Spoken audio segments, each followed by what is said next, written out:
를 바라보며 한 걸음 한 걸음 찬송하며 나가게 하심을 감사합니다. 이 찬양의 가사가 우리의 신앙의 고백이 되게 하시고 우리의 본향이 이 땅이 아니고 천국임을 우리가 잊지 않고 천국을 향하여 한 걸음 한 걸음 나갈 수 있는 우리의 믿음이 되게 해 주옵소서. 찬양대원 한 분 한 분을 축복해 주시고 주님의 거룩한 이름, 주님의 귀한 성호를 찬양하기에 부족함이 없는 삶이 있게 해 주시옵시고, 또 이 시간도 말씀 앞에 우리를 세워주셨는데 들을 수 있는 영의 귀가 열려지게 하시고 들려진 말씀이 잘 이해되어지고 깨달아지고 실천되어지는 축복의 사람들 되게 해 주옵소서. 예수님의 이름으로 기도하옵나이다. 아멘. 주홍글씨라고 하는 유명한 소설이 있죠. 그 저자가 너세 니일 혼슨이라고 하는 사람인데, 이분이 1850년도에 컴바이 얼굴이라고 하는 그런 단편 소설을 썼습니다. 그 이야기를 보면, 단편 소설의 내용을 보면, 이 어느 마을의 뒷산에 큰 바위에 사람의 얼굴이 새겨져 있는데 전설이 내려옵니다. 그 전설을 어니스트라고 하는 그런 주인공이 있는데 그 어머니가 날마다 알려줍니다. 언젠가는 저렇게 큰 바위 얼굴처럼 인자하고 아주 훌륭한 사람이 우리 마을에 나타나게 될 것이다. 그러면서 그 사람을 우리가 기다리고 있다. 그 전설 같은 이야기를 어니스트라는 사람은 계속 들으면서 성장을 합니다. 어린 시절도 훌륭한 큰 바위 얼굴을 기다리고, 또 청년 시절 때도 기다리고, 장년이 돼서도 기다리고, 노년이 될 때까지 계속 큰 훌륭한 큰 바위의 얼굴이 나타나기를 기다리죠. 근데 어느 날 한 훌륭한 인물이 나타났습니다. 게더 골드라고 하는 큰 사업가, 사업에 성공한 사람이 나타났습니다. 그래서 사람들은, 동네 사람들은 다, 이 사람이 큰 바위 얼굴과 같은 사람인가 보다. 돈을 많이 벌고 성공해서 돌아왔으니까. 그렇게 했는데 이 사람의 행동을 보니까 전혀 그렇지 않습니다. 없는 사람 멸시하고 그냥 마음속에는 계속해서 탐욕이 가득 차 있는 모습을 보고 모든 동네 사람들이 실망을 하고 어니스트도 실망을 했습니다. 실망한 어니스트가 큰 바위 얼굴을 다시 쳐다보고 있는데 그 바위가 이렇게 이야기하는 것 같았습니다. 어니스트야, 실망하지 말라. 언젠가는 훌륭한 인물이 너의 마을에 나타날 것이다. 그런 말을 하는 것 같이 느껴졌어요. 그래가지고 다시 새로운 또 훌륭한 인물을 기다립니다. 기다리고 기다리는데 어느 날 또 훌륭한 이 장군이 나타납니다. 전쟁에서 막 선정했던 아주 많은 전쟁에서 승리의 전적이 많은 훌륭한 장군이 마을에 나타납니다. 그래서 사람들은 다, 이 사람이 우리 큰 바위 얼굴의 주인공인가 보다. 그러면서 이제 그분을 존경하고 따랐는데, 역시 이분도 강인함과 의지는 힘은 볼 수 있었지만 그의 마음속에 자비로움이나 지혜나 어떤 사람들을 품는 그런 마음이 부족한 거예요. 그래가지고 이 사람도 아니구나. 또 세 번째 사람이 나타났습니다. 정치적으로 성공했던 훌륭한 정치가가 나타났습니다. 이 사람이 큰 바위 얼굴에 있는 주인공인가 보다. 그리고 사람들이 따랐는데 지나고 보니까 역시 이 사람도 아닌 거예요. 자기만 챙기고 정치적인 어떤 권력을 가지고 명예욕에 찌들린 그런 인상을 받게 되었습니다. 근데 실망했습니다. 근데 어느 날 이 어니스트가 시집을 읽다가 그 시인 저자를 보면서 이 사람 참 훌륭하구나. 이 사람이 이제 큰 바위 얼굴의 주인공인가 보다. 그리고 기다리다가 어느 날 이분을 만났어요. 만나서 대화를 하는 가운데 당신이 정말로 우리가 기다리는 이 큰 바위 얼굴인 것 같습니다. 시인에게 얘기하니까 시인이 아니라고. 당신을 보니까, 어니스트 당신을 보니까 큰 바위 얼굴과 너무너무 많이 닮았다고 그렇게 이야기했습니다. 아니라고. 그런데 서로 교제하면서 얼마를 지나고 보니까 이 어니스트 마음속에 시인도 실망감을 갖게 되었습니다. 이 사람도 공부는 많이 하고 시는 잘 쓰고 뭔가 있는 것 같은데 아니었어요. 근데 이 시인이 얘기했습니다. 이 어니스트야말로 큰 바위 얼굴과 닮은 사람입니다. 이 사람이 우리가 기다리던 훌륭한 인물입니다. 그렇게 이야기했어요. 그러니까 동네 사람들이 어느 날 어니스트를 바라보니까 이 어니스트는 그 마을에서 어릴 때부터 큰 바위 얼굴을 보면서 나도 저렇게 훌륭한 사람이 돼야지. 나도 저렇게 훌륭한 사람이 돼야지 하면서 계속 큰 바위 얼굴을 바라보고 기다리고 또 실망한 동네 사람들을 위로하고 이런 일을 계속 했거든요. 근데 어느 날 보니까 동네 사람들이 다 어니스트를 보는 순간, 야, 어니스트야말로 정말로 큰 바위 얼굴을 닮은 인물이구나.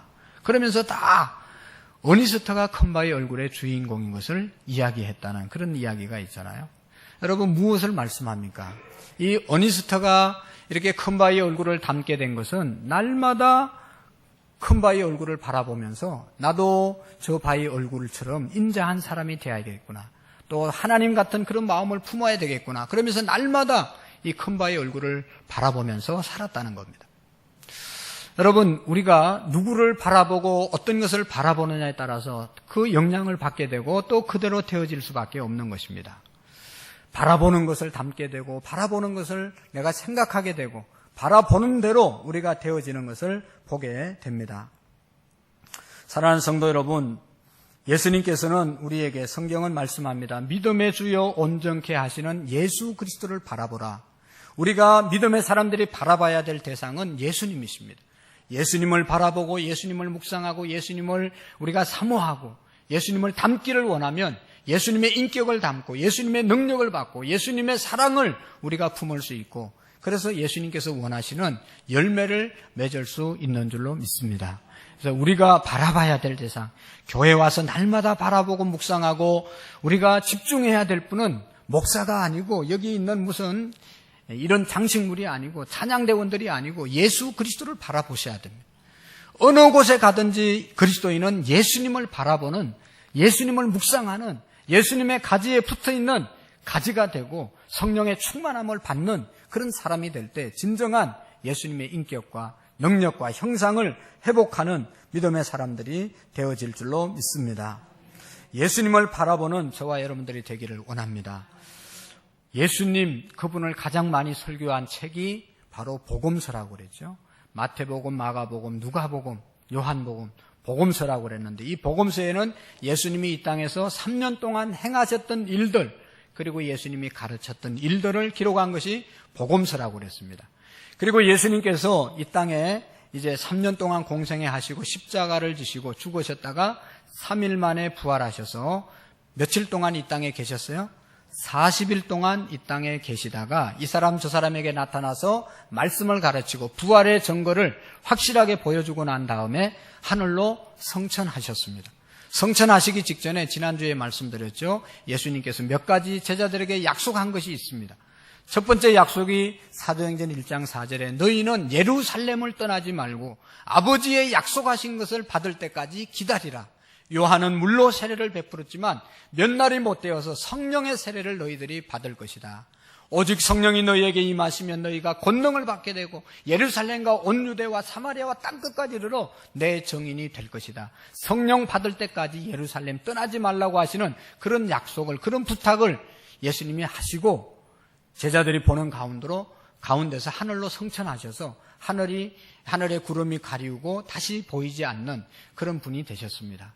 그래서 예수님이 약속하신 대로 예수님은 성천하시고 예수님이 성천하시고 난 다음에 제자들이 그 약속 붙잡고 예루살렘에 모여서 10일 동안 열심히 기도하다가 보니까 오순절날 하늘에서 성령이 불같이 그들에게 모인 자리에 임하였잖아요.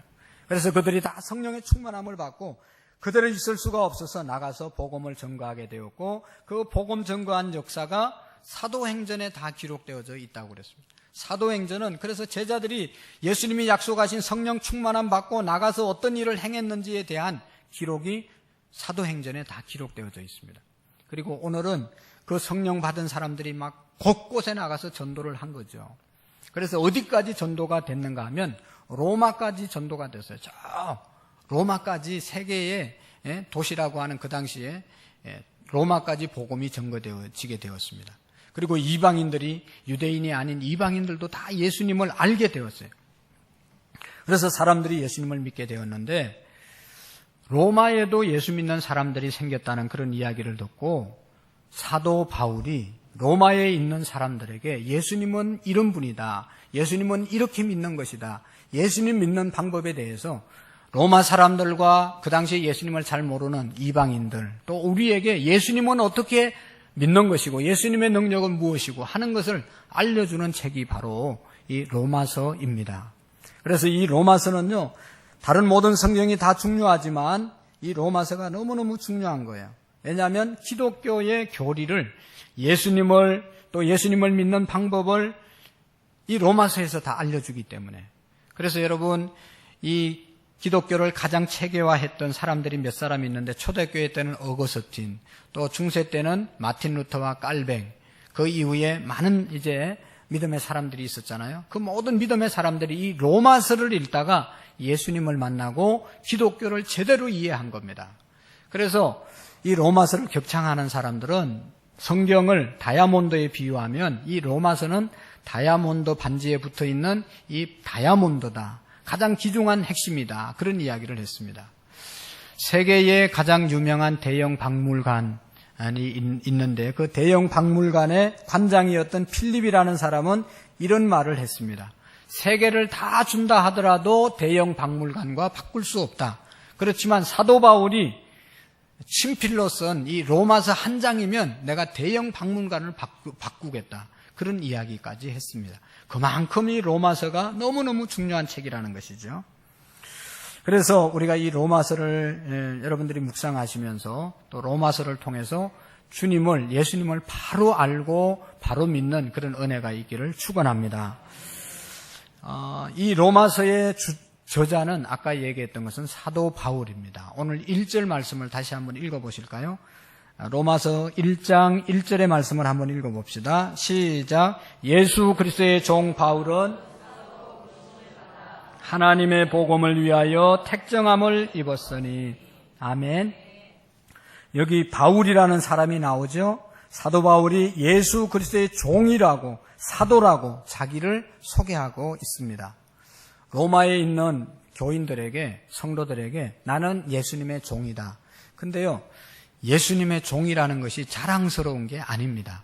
지금은 예수님이 우리의 주님이시고 많은 사람들이, 수억 원의 사람들이 예수님을 주님으로 섬기기 때문에 예수님이 하나님의 아들이고 우리가 구원주로 믿고 있지만, 이 당시에 2000년 전에 예수는요, 어떤 사람인가 하면 신성 모독죄로 로마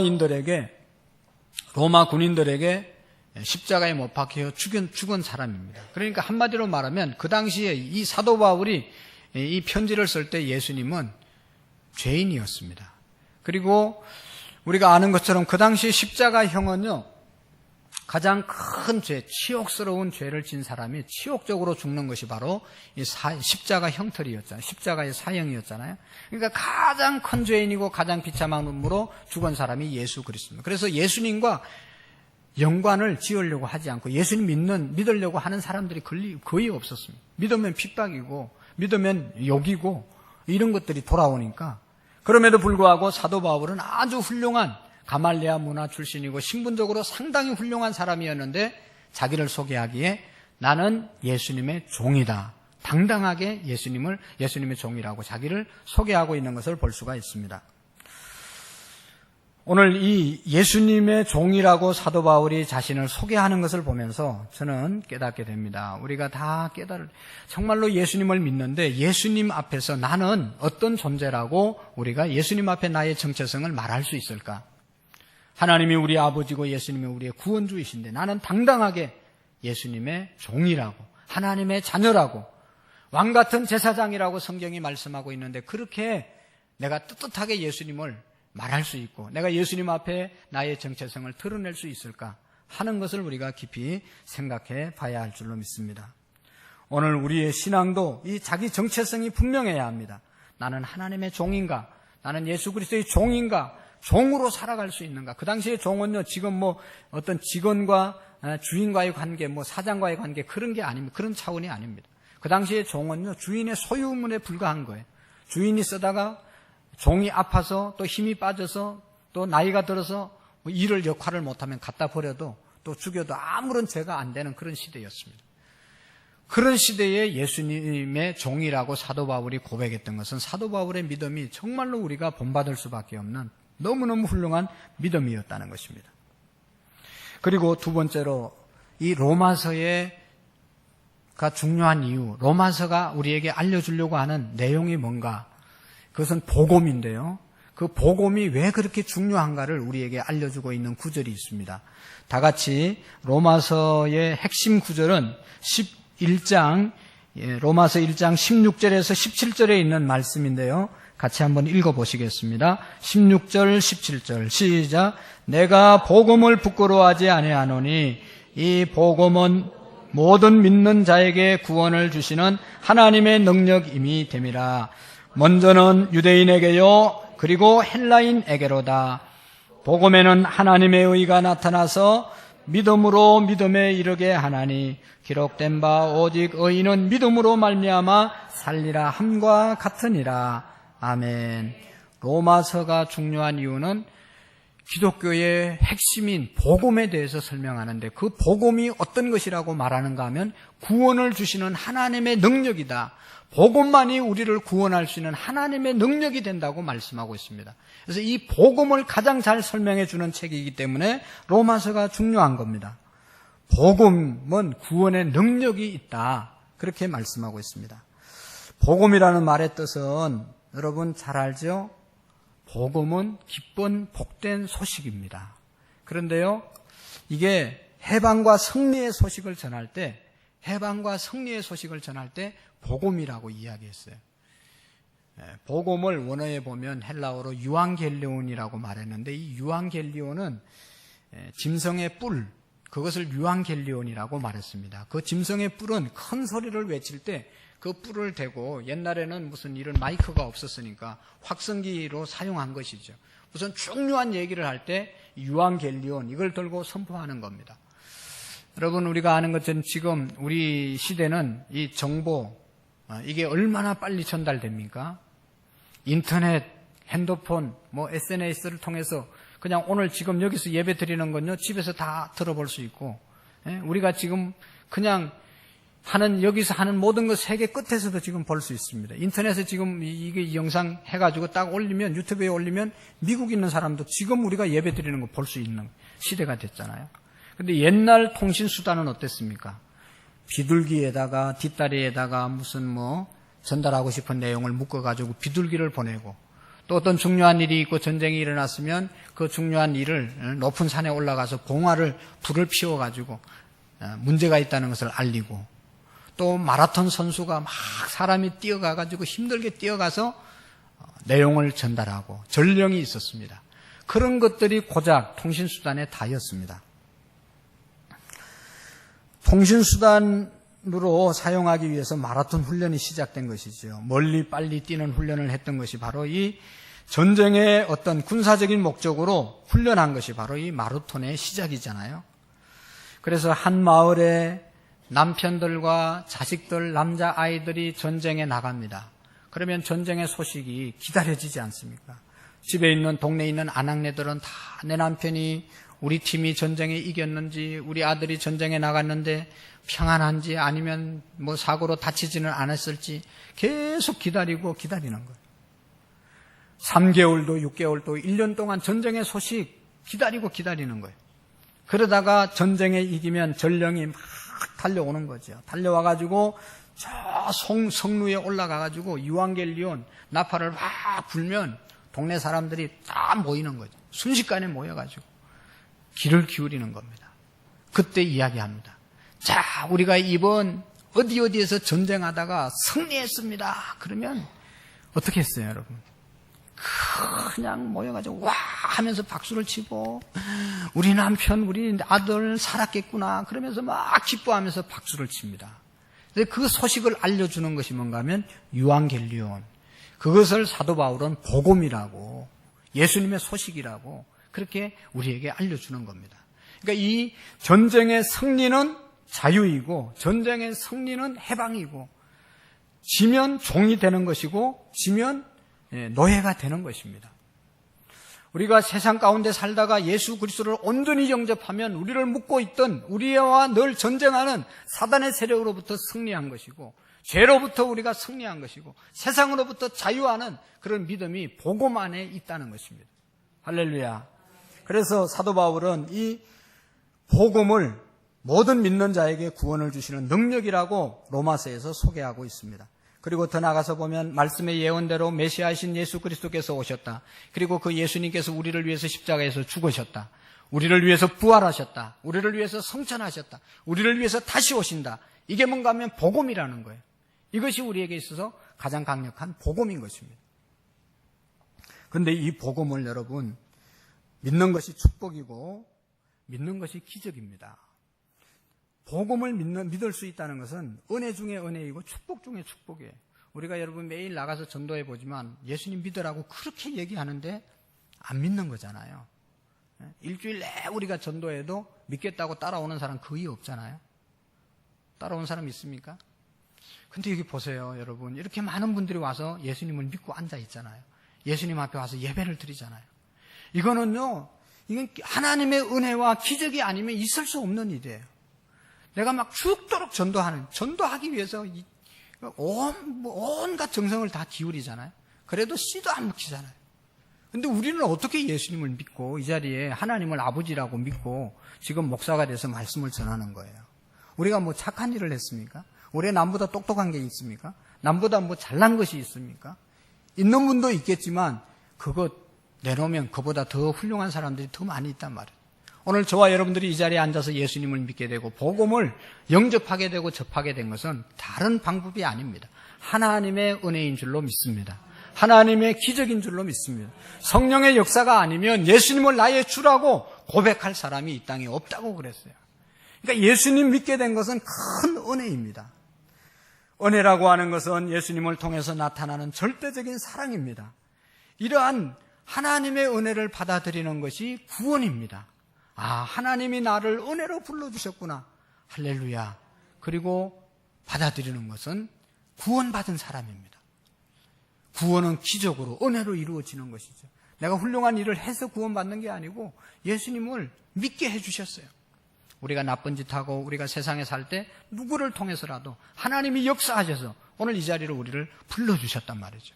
이게 여러분 은혜이고 이 은혜가 기독교의 가장 중요한 핵심입니다. 우리가 구원받은 것은 하나님의 은혜로 된 것입니다. 그런데요, 중요한 것은 오늘 사도 바울이 말합니다. 이 은혜를 깨달으면 은혜를 깨닫는 순간 은혜로 마치지 않고 이게 빛으로 생각되어지는 것은 더 큰 하나님의 축복이고 은혜입니다. 예수님께서 소수의 사람들에게 큰 은혜를 주셨는데 그게 뭔가 하면 난 예수님 믿고 큰 빚을 짓구나. 그게 깨달아지는 사람들입니다. 여러분 예수님 믿고 은혜 받고 이게 내가 갚아야 될 빚이구나. 그런 생각이 드십니까? 안 드십니까? 네, 안 드시면 아직 은혜를 덜 받은 거예요. 내가 예수님 믿고 이 은혜를 내가 갚아야지. 그러면요 엄청난 이게 믿음의 성숙함이 있는 사람입니다. 저는요 우리 성도님들에게 너무너무 많은 은혜를 입어서 빚진 마음이 너무 큽니다. 주일날 아침마다 죽을 이렇게 만들어서 아침 못 먹는다고 가져오시는 권사님이 있어요. 그걸 먹을 때마다 감사하고 은혜로 받지만 부담감이 있고 은혜를 갚아야 되는데 하는 그런 부담감이 계속 밀려오는 거예요. 안 먹으면 그냥 빚짓는 마음이 없어요. 부담이 없어요. 그런데 먹고 나면 이게 부담스러운 거예요. 갚아야지. 여러분 누구에게 밥 한 그릇 얻어먹으면 아이고 오늘 잘 먹었네. 아이고 할렐루야 오늘 잘 먹었네. 끝. 그럽니까? 저거 언제 갚지? 빚인 거예요. 빚인 거. 빛으로 우리에게 다가오는 사람은 성숙한 사람인 것입니다. 사도 바울이요 빚진 자로 고백한 이 교회는 로마 교회인데 이 로마 교회에 사도 바울이 가고 싶어 했던 이유는 가고 싶다고 여기 13절에 말하고 있는데요.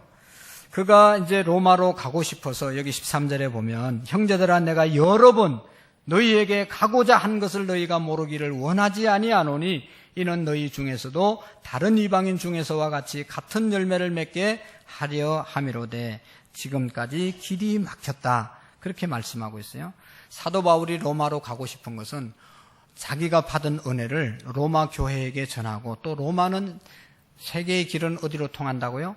로마로 통한다. 그런 말이 있기 때문에 로마에 오면 로마에 그 당시에 가장 많은 사람들이 모여 살았는데 세계의 수도가 로마였습니다. 그래서 그곳에 가면 많은 사람들이 있기 때문에 그곳에서 복음을 전가하면 내가 받은 은혜, 내가 진 빚, 그걸 빨리 갚을 수 있기 때문에 로마로 가고 싶어서 기도도 하고 애도 쓰고 열심히 노력을 했다는 겁니다. 근데 가지 못했다고 고백을 했습니다. 사도 바울이 말하죠. 헬라인이나 야만인이나 지혜 있는 자나 어리석은 자에게 다 내가 빚진 자다. 그러므로 나는 할 수 있는 대로 로마에 있는 너희에게 복음을 전하기를 원한다. 할렐루야.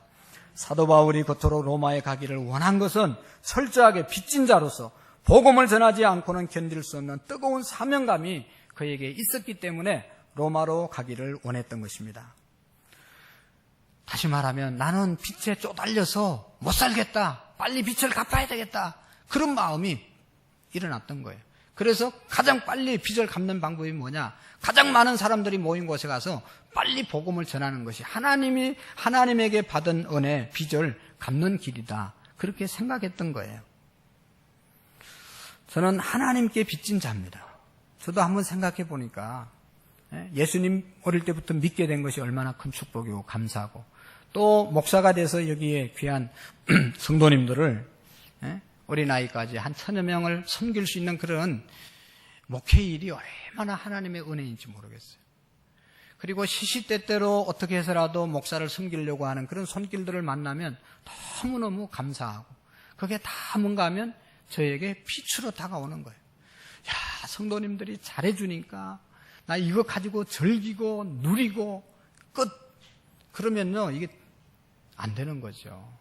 그건 아주 잘못된 목사지요. 섬겨주고 대접받으면 받은 만큼 어떻게 하는 겁니까? 이거 갚아야 되는데.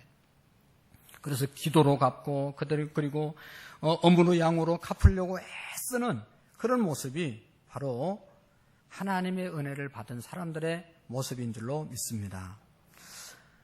여러분, 조국에도 우리가 다 빚진 자 아닙니까? 우리나라에도 다 여러분 우리가 빚진 자들입니다. 어떻게 하다 보니까 대한민국에 태어나서 지금 이렇게 얼마나 좋은 환경 가운데 예배드리고 살아가고 있지 않습니까?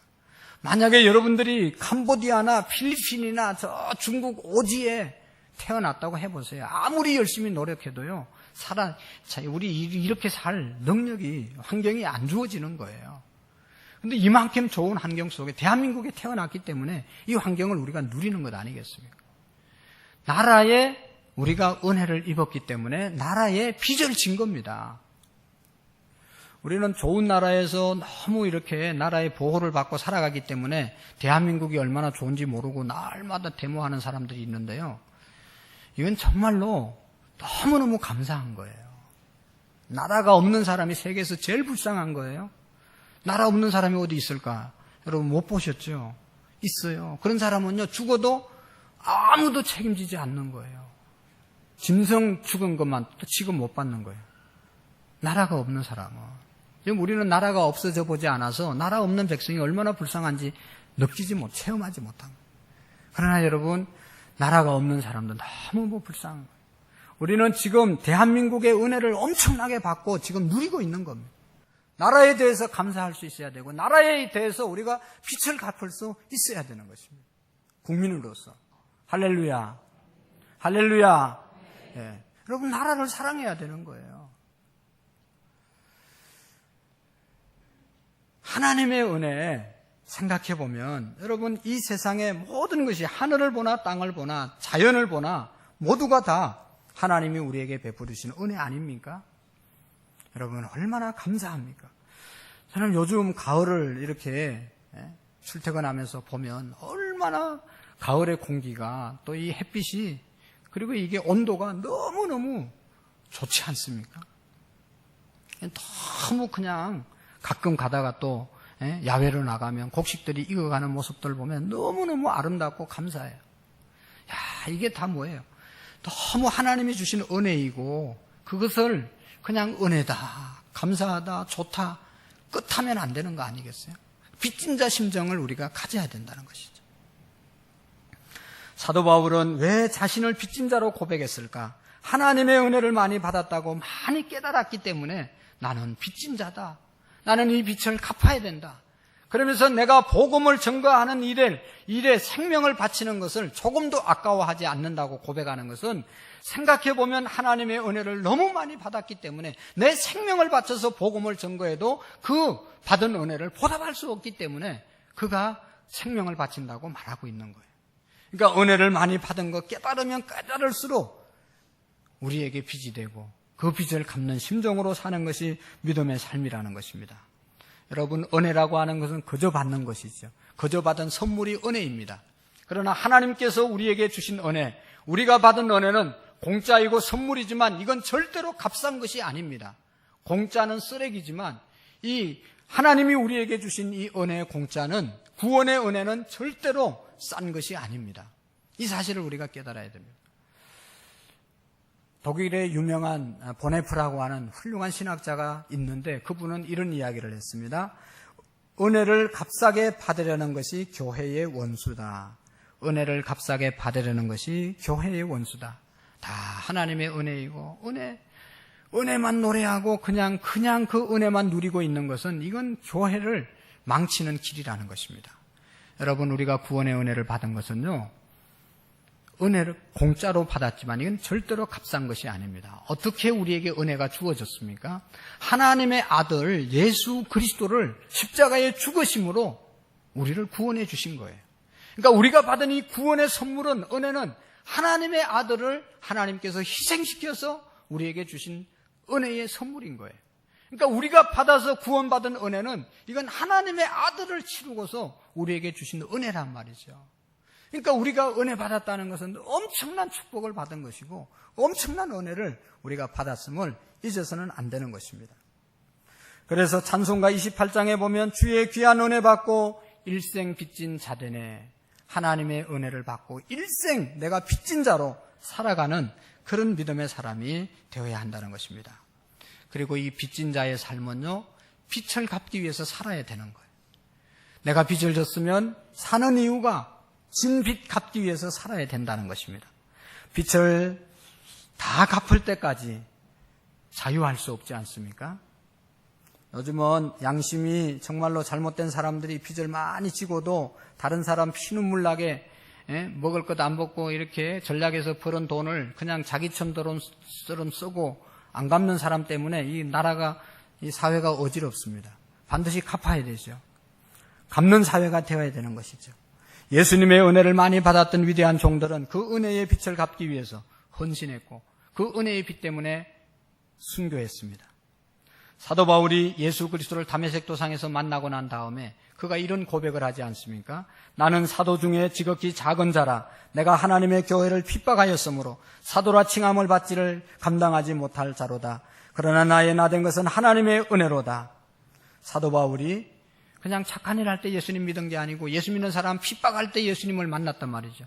그리고 예수님 만나고 보니까 나는 죄인 중에 개수고 정말로 예수님을 믿을 수 없는 사람인데 하나님의 은혜로 예수님 믿게 되었으니까 나는 나의 생명 예수님을 위해서 바치겠다. 그런 은혜의 빚을 갚겠다고 노력을 했던 것입니다.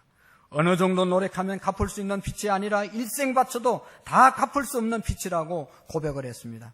그래서 모든 자기의 이 부를 누릴 수 있는 거 다 취소하고 예수님의 스스로 종이 되었던 것입니다. 은혜는요, 받으면 받을수록 자기 일이 없어지는 겁니다.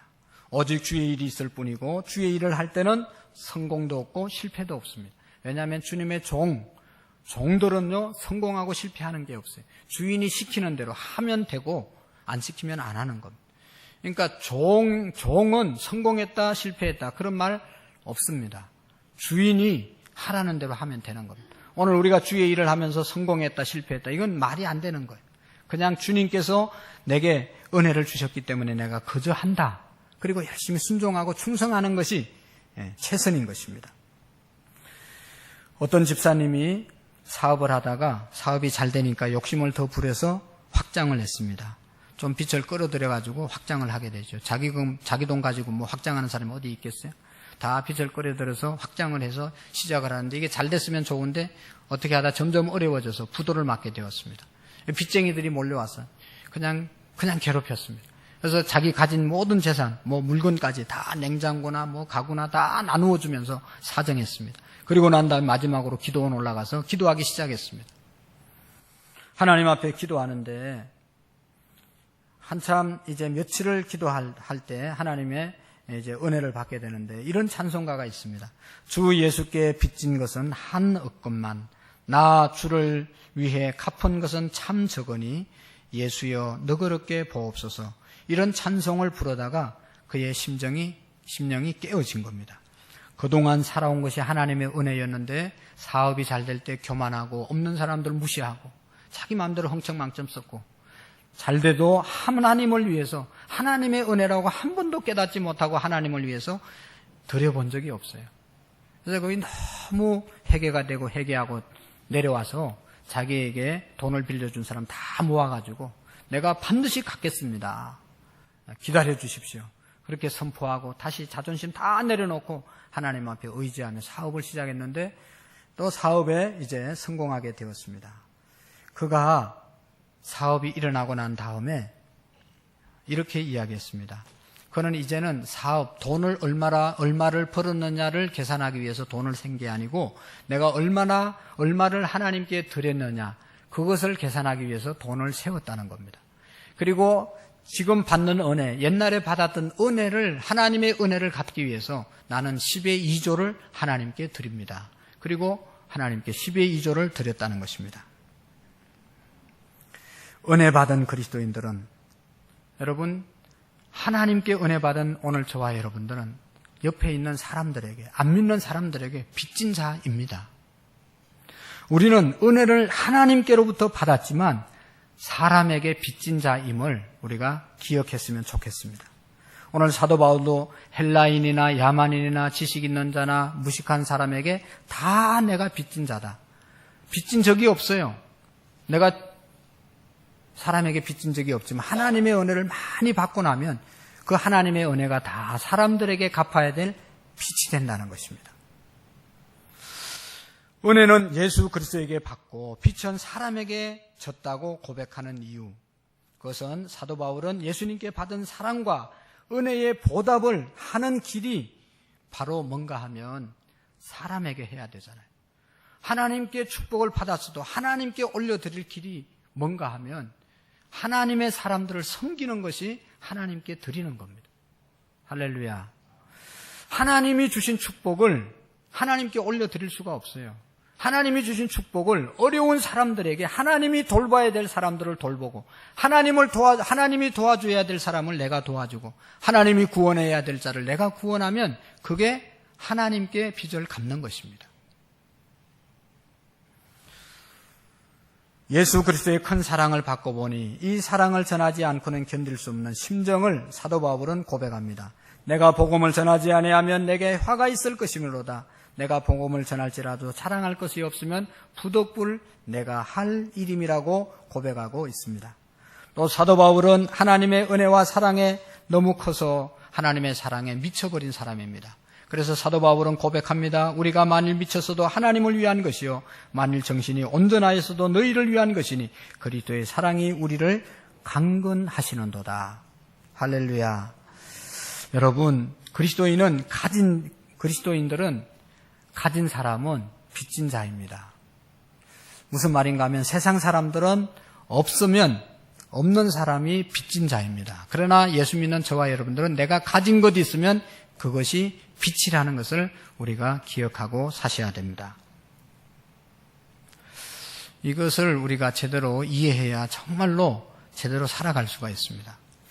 여러분, 금요일날 저녁에 종말론에 대해서 마태복음 24장, 25장에 나와 있고 25장에 있는 말씀을 드렸는데 천국에 가면 양과 염소로 나누어진다고 그랬어요. 양편에는 예수님의 오른편에 있는 사람들, 천국에 있는 사람들이고 왼편에는 염소들이죠. 우편에 있는 사람들에게 예수님께서 이렇게 이야기했습니다. 너희들이 이곳에 온 것은 내가 줄일 때 너희가 먹을 것을 주었고 목마를 때 마시게 해주었고 나그네 되었을 때 영접해 주었고 감옥에 갇혔을 때 와 보았느니라. 그때 천국에 와 있던 의인들이 묻기를 우리가 언제 그렇게 예수님께 했습니까? 우리는 예수님께 먹을 것을 주고 옷을 주고 물을 주고 한 적이 없습니다. 그러니까 예수님께서 하시는 이야기가 여기 내 형제 중에 지극히 작은 자 하나에게 한 것이 곧 내게 한 것이고 또 지극히 작은 자 하나에게 하지 아니한 것이 곧 내게 하지 아니한 것이니라. 만일 하나님의 은혜를 사람의 빛으로 받아들이지 아니하면 하나님의 심판이 우리에게 있다는 것입니다. 하나님이 우리에게 주신 것, 그것을 빛으로 생각하고 다른 사람에게 갚으려고 사용하지 않으면 심판이 있겠다는 것이죠. 양편에 있는 사람들은 하나님이 주신 것 그거 가지고 다 감옥에 갇힌 자 돌아보고 목마른 자 마시게 하고 헐벗은 자 먹게 하고 입게 하고 이렇게 했다는 것이죠. 그런 자가 양의 편에 설 수 있다는 것입니다. 여러분 보세요. 역사를 통해서 제정 러시아는 그 당시에 교회는요, 러시아 교회는 엄청나게 부유했습니다. 너무너무 교회들이 여러분 부흥하고 발전했어요. 돈이 많았어요. 그런데 교회 주변에 가난한 사람들이 많았어요. 도와주지 않았어요. 교인들끼리 잘 먹고 잘 살았어요. 결국은 혁명이 일어나지 않습니까? 교회 밖에 있는 가난한 사람들이 똘똘 뭉쳐가지고 혁명을 일으켜서 교회를 다 부숴버린 거예요. 교인들을 다 감옥에 가둬버린 거예요. 요즘 우리나라가 복지가 참 잘 돼 있습니다. 우리 교회도 급식을 하잖아요. 무료 급식을 하고. 또 급식하는 데가 여러 곳 있습니다. 혹자는 이렇게 얘기합니다. 저 일도 안 하고 그냥 놀고 먹는 사람들에게 밥 줄 이유가 뭐냐. 밥 주지 말라고. 그렇게 이야기하고 주장하는 사람들이 있습니다. 그 말도 맞아요. 맨날 주니까 일도 안 하고 그렇게 노는 사람들이 있어요. 그러나 여러분, 그럼에도 불구하고 그들을 있는 자들이 안 도와주면 예수님의 말씀에 위배되는 것입니다. 그 사람들이 놀고 먹든 뭐 어떻게 먹든 먹을 것이 없는 사람이 먹을 것 주는 것은 예수님이 우리에게 말씀하신 거예요. 만약에 여러분 보세요. 있는 사람만 계속 가지고 없는 사람 계속 어려워지면 있는 사람이 잘 살 수 있을 것 같아요? 제정 러시아가 그랬던 것처럼 우리나라도요. 이 복지시설을 안 하면요. 있는 사람들이 세금 내가지고 안 도와주면요. 있는 사람 거 자기 것 되기 어렵습니다. 어느 순간에는. 오늘 우리 그리스도인들에게 있어서 가진 것은 빛으로 생각해야 됩니다. 내가 다른 사람보다 공부를 많이 했다. 아는 것이 많다. 그럼 그걸 공부 못한 사람에게 나누어 줘야 될 빚입니다. 내가 다른 사람보다 물질이 많다. 그러면 그거에 나 혼자 잘 먹고 잘 살고 누리는 게 아니라 그거 가지고 100분의 1이 1000분의 1이라도 어려운 자들을 내가 빚진 자 심정으로 베푸는 것입니다. 내가 건강하면 그 건강한 몸 가지고 자기 혼자만 누리는 것이 아니라 약한 자들을 함께 섬겨야 될 그러한 빚이라는 것을 우리가 기억해야 합니다. 내가 행복하게 살아가고 있으면 그 행복이 불행한 사람에 있어서 빚입니다. 나 행복해, 우리 행복해. 그래서 자기 가정만 맨날 어디 여행 가고 그러면요. 결국은 하나님께 심판을 받을 수밖에 없어요. 여행 가는 것이 문제가 아니라 하여튼 우리의 마음이 그런 정신으로 살아야 된다는 겁니다. 하나님께서 믿는 사람에게 준 모든 것들은 빚이다. 갚아야 된다. 다른 사람에게 나누어야 된다. 할렐루야. 가장 귀중한 것 예수 그리스도의 복음인 것입니다. 모든 사람에게 필요한 것이 복음이지 않습니까? 오늘 우리가 갖고 있는 것이 복음입니다. 이 복음 예수 그리스도를 누구에게나 전하고 나누어야 하나님의 축복을 계속해서 우리가 받게 될 줄로 믿습니다. 여러분 영상을 하나 보고 마칠 텐데요. 이 영상에 보면 양팔이 없는 사람이 있습니다. 이 사람은 이 3살 때 팔이 없어졌어요. 그 다음에 실명한 사람이 있습니다. 이거는 한 40세 때 사고로 실명을 했습니다. 그런데 이 두 사람이 협력을 해가지고 서로 도와가면서 사는 거예요. 한 사람은 눈이 없고 한 사람은 두 팔이 없고. 그런데 이 사람들이 뭐를 했는가 하면 15년 동안 열심히 나무 심기를 했습니다. 이 쉬운 일이 아니잖아요. 눈도 안 보이고 팔도 없는 사람들이 어떻게 나무를 심겠어요? 여러분 나무 많이 심어보셨어요? 여기 한 나무도 안 심어본 사람이 있을 거예요. 근데 이 사람들은 둘이 모여가지고 협력해서 나무를 심은 거예요. 15년 동안 심어서 큰 숲을 이루었어요. 항무지에 나무를 심어서 그냥 오아시스를 만들었다니까요. 너무너무 훌륭한 일을 한 거예요. 어떻게 이 일을 하게 됐냐? 첫 해는요, 두 사람이 모여서 800그루의 나무를 심었어요. 근데 가을 지내서 겨울 지나고 나니까 살아있는 나무가 2나무밖에 없었어요. 두 사람이 만나서 실망과 좌절을 했습니다. 우리가 800그루 이렇게 정상인도 아닌데 어려운 사람들이 모여가지고 했는데 이게 뭐냐, 다시 더 할 용기를 못 냈어요. 그러나 또 한 사람이 그럼에도 불구하고 우리가 해보자. 그래서 다시 일어나서 나무를 심어서 15년 동안 나무 심기를 해서 거대한 숲을 이루었습니다. 사랑하는 성도 여러분, 우리가 복음을 전가하되 빛을 갚는 심정으로 복음을 전가하지만 그 전한 복음이 열매가 없습니다. 지난주에 우리가 영상을 보았죠. 40년 동안 한 자리에서 전도지를 돌려도 한 사람도 나 이 전도지 받고 교회 가겠다, 너네 교회 가겠다는 사람 한 사람도 없었습니다. 그러나 40년이 지나고 난 다음에 수많은 사람들이 주님 앞에 돌아오게 되었고, 오늘 이 15년대 나무를 심은 사람들처럼 오늘 금방 열매가 없다 하더라도 우리가 함께 복음을 전해서 수십 년이 지나고 난 다음, 또 우리가 가고 난 다음에 이곳에 복음의 숲이 꽉 우거지는, 그래서 우리를 통해서 이 교회에서 생명의 역사가 더 많이 풍성하게 일어나는 그런 축복이 우리에게 있어지기를 축원합니다. 그래서 영상을 보면서 지난주에 혹시 예비신자 카드 우리가 작성했는데 못 내신 분들은 표해 주시면 그 용지를 나눠주겠고, 이번 주에는 꼭 작성해 주시고 가시고, 한 주간 동안 또 우리가 11월 5일까지 계속 만나시면서 영향을 주고 하나님 앞으로 인도하는 그런 시간이 됐으면 좋겠습니다. 영상을 잠시 보겠습니다.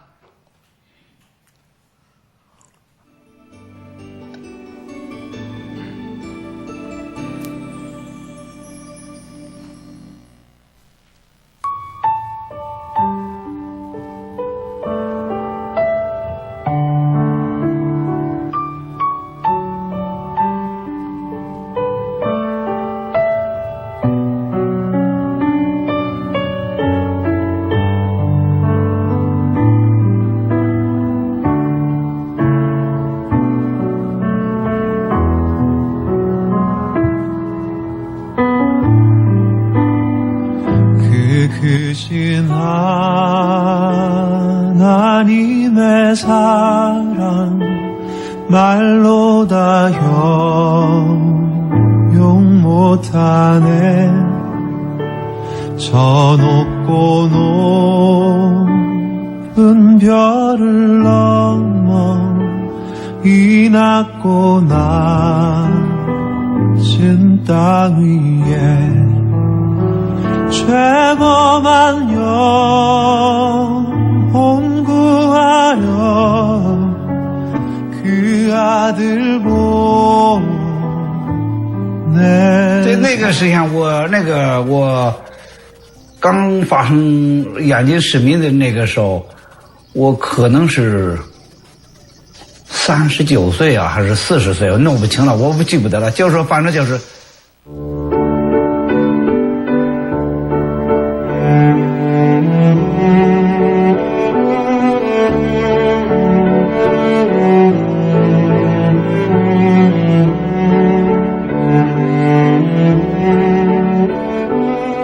他知道这个事情要马上就要赶来了，我就说你说怎么办？那个时候他说没事儿，你就说我又不是从小就没有手嘛，也不是活到现在了吧，就是那个没事，我们以后就是我们成熟就好，这个。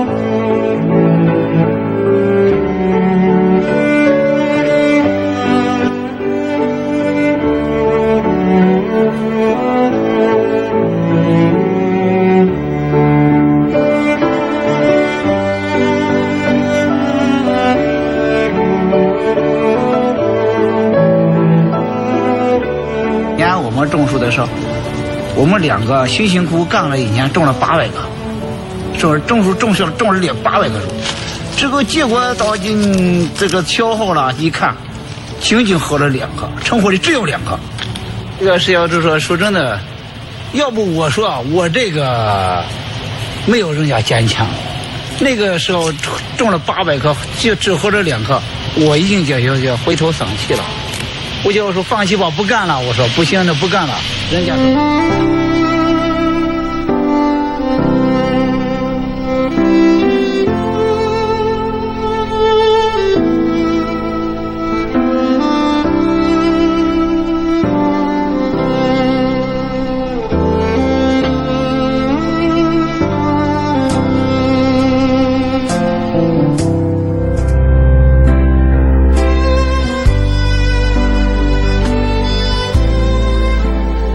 他不去砍树枝的时候，肯定我们栽不上这一片树。